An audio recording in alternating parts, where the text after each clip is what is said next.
Assalamualaikum warahmatullahi wabarakatuh. Sahur sepuh cerita singkat asal-usul Desa Tambak Sari Kecamatan Wanareja Cilacap, Eyang Dalem Tanjung Rasa. Sebelum lanjut jangan lupa subscribe agar channel ini berkembang dan jangan lupa loncengnya biar dapat info terbaru dari channel ini. Perjuangan menyebarkan siar agama Islam ke Tanah Tambak Sari Kecamatan Wanareja. Berawal dari kisah perjalanan seorang pemuda santri pesantren yang berasal dari Tanjung Rasa yang terletak di lingkungan Keraton Kasultanan Cirebon sekaligus masih keturunan Kasultanan Cirebon. Saat itu Kasultanan Cirebon terpecah menjadi 3 wilayah kekuasaan yang memegang masing-masing wilayah diantaranya. 1. Sultan Karaton Kasepuhan Pangeran Martawijaya dengan gelar Sultan Sepuh Abil Makarimi Muhammad Samsudin, tahun 1677 sampai tahun 1703. 2. Sultan Kanoman Pangeran Kartawijaya dengan gelar Sultan Anom Abil Makarimi Muhammad Badruddin, tahun 1677 sampai tahun 1723. 3. Pangeran Wangsakerta sebagai Panembahan Cirebon dengan gelar Pangeran Abdul Kamil Muhammad Nasruddin atau Panembahan Tohpati, tahun 1677 sampai tahun 1713. Sekitar tahun 1700 gurunya mengutus santri Tanjung Rasa untuk menyebarkan ajaran agama Islam ke Kuningan dan Kawali, selanjutnya menuju wilayah Dayaluhur merupakan kadipaten bawahan Kasultanan Mataram. Waktu itu dipimpin seorang adipati yang bernama Wirapraja, tahun 1698 sampai tahun 1740. Setelah diterima di hadapannya mengaturkan maksud dan tujuan untuk menyebarkan ajaran agama Islam, maka ditunjuklah suatu tempat yang berada di sebelah timur dari pusat pemerintahan kadipaten.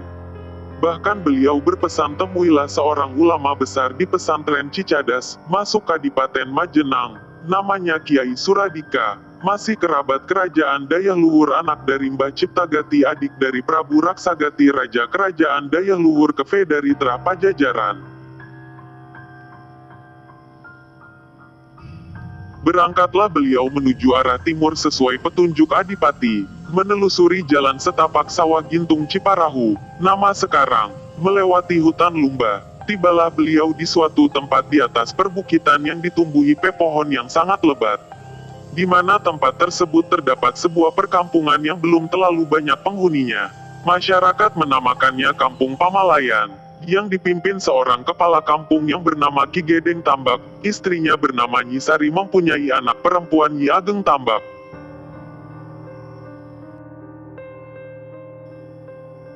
Sebagai seorang tamu yang baru datang, beliau diterima dengan sangat ramah dan kekeluargaan beserta jamuan yang dihidangkan oleh Nyi Sari.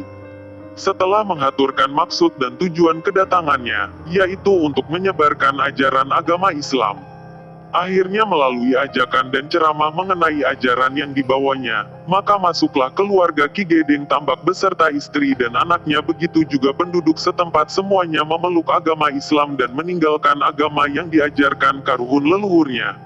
Selanjutnya, dibantu penduduk setempat beliau mendirikan musola juga tempat untuk mengkaji agama Islam dan ilmu tentang Al-Quran yang letaknya di Keramat Pamalayan. Disitulah dulunya pernah berdiri sebuah pondok pesantren yang dipimpin langsung Kiai Tanjung Rasa. Salah satu santrinya adalah Nyi Ageng Tambak. Selain pintar mengaji juga parasnya yang sangat cantik.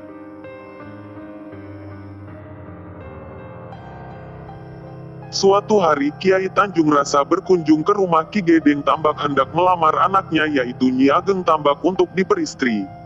Alangkah gembiranya hati kedua orang tuanya, tanpa berpikir lama langsung saja merestui keduanya.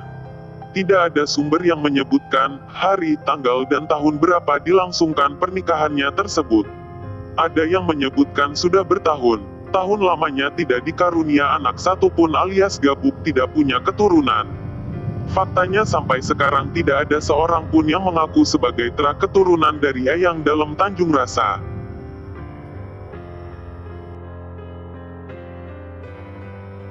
Mendirikan Desa Tambak Sari Kecamatan Wanareja, Cilacap. Musyawarah di Balai Bandung. Dulunya adalah tempat kediaman Ki Purwa Kencana dan istrinya, seorang jagabaya kerajaan Dayaluhur pada masa rajanya Prabu Arya Gagak Ngampar, sengaja ditempatkan di sana untuk pengamanan wilayah timur yang menganut agama Hindu. Setelah kedatangan Kiai Tanjung Rasa, keturunannya diislamkan sementara rumahnya dijadikan tempat bermusyawarah para tokoh desa Tambak Sari pada saat itu, tempatnya kira-kira 500 meter ke arah timur dari Pamalayan. Setelah Ki Gedeng Tambak dan istrinya meninggal dunia, pimpinan seorang kepala kampung diserahkan kepada menantunya yaitu Kiai Tanjung Rasa. Penunjukan itu adalah hasil musyawarah para tokoh masyarakat kampung Pamalayan. Dalam musyawarah, Kiai Tanjung Rasa menyampaikan keinginannya untuk mendirikan sebuah pemerintahan desa. Anggota musyawarah pun menyetujui akan usulannya itu. Begitu juga nama desanya, penggabungan nama almarhumah mertuanya sendiri Gedeng Tambak dan Sari menjadi Tambak Sari, yang artinya kurang lebih, Tambak sama dengan bendung, Sari sama dengan rasa. Jadi orang Tambak Sari diharapkan bisa membendung perasaan hatinya dari hawa nafsu. Ditentukan pula pusat pemerintahan, sekarang menjadi Balai Dusun Tambak Sari. Dulunya adalah Balai Desa Tambak Sari yang dipimpin langsung oleh Kuhu Kiai Tanjung Rasa. Peristiwa itu terjadi pada tahun 1740 Masehi. Itulah asal-usul nama dari Desa Tambak Sari. Jika kalian penasaran dengan sejarah lainnya, silakan untuk komen. Cukup sekian dan terima kasih. Wassalamualaikum warahmatullahi wabarakatuh.